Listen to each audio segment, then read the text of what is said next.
buildings are still there, but there's no military people there. I think they had the base housing still there, and they either sold those to... They may have. I'm not sure what happened to the base housing, but... I know they're not going to knock down perfectly good buildings no, after they put them up. I have driven through there a few years ago. I just drove around. I was up there on a Saturday and just drove around and brought back a lot of memories. Brought back a lot of memories. How long were you stationed over there? Tonopah was called kind of semi-remote, so we was only there a year.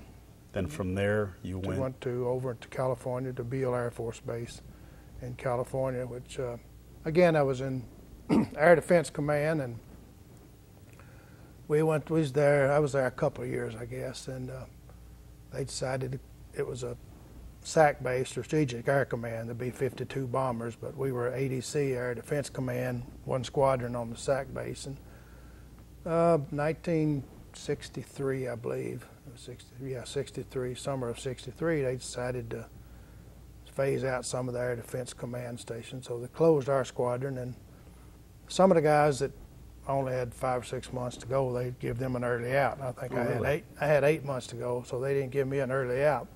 They put me out there building a golf course. So tough life. Yeah. So anyway, they wanted to build a golf course on Beale Air Force Base there, and so anyway, had a few weeks before we got our orders, because it was kind of sudden. So they said, all you airmen below the rank of whatever, go out there, and they give us a shovel and an axe and picking up rocks, and the base is there. I mean, the golf course is there now.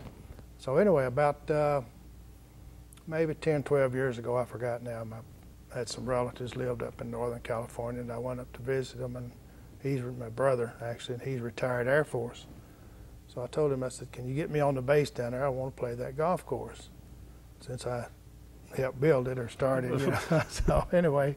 Should kind of waver. Yeah. We took me down there, and Sarge was down there, and I guess he was a golf director, and I introduced myself. And Sarge, 1960, when they started building this base, I had worked out here for about 3 or 4 weeks before we got our orders, and I said, I'd like to play this golf course. And he gave me the keys to a golf cart and said, go ahead.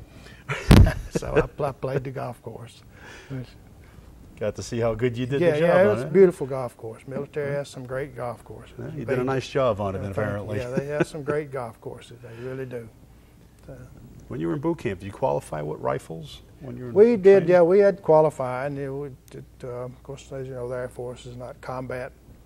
It's not a combat unit, or we were not in a combat unit. And no, but we did have to qualify with rifles.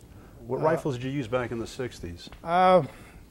It's kind of hard. I guess it was an M1. Was it the Grand? I really don't remember. I only did it one time. One day he was out there shooting. So you just more or less learned to fan fire. Yeah, didn't really qualify. They had the targets, and you put so many. If you got so many, in the target, then you qualified.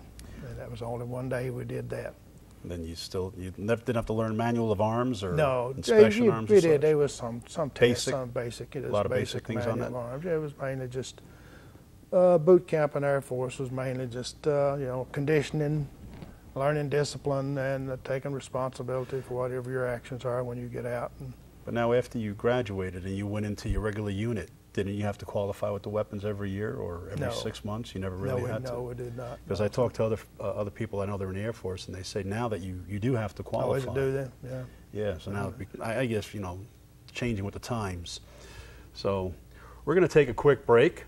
And we'll be right back. I'm talking to my host, so get a cup of coffee and join us. We'll be right back.